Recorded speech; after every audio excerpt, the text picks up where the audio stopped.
Spleen 6 is located on the inside of your leg, the width of 4 fingers above the tip of your ankle bone.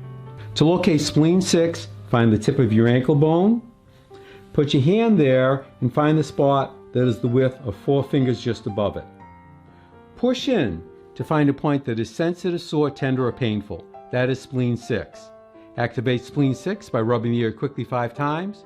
Take a break for a count of 5 and repeat 4 more times. It might look like this.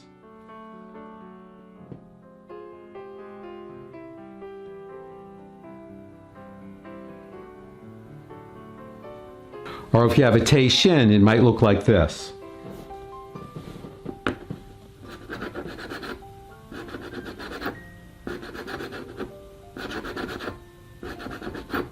Now find and activate spleen 6 on your other leg.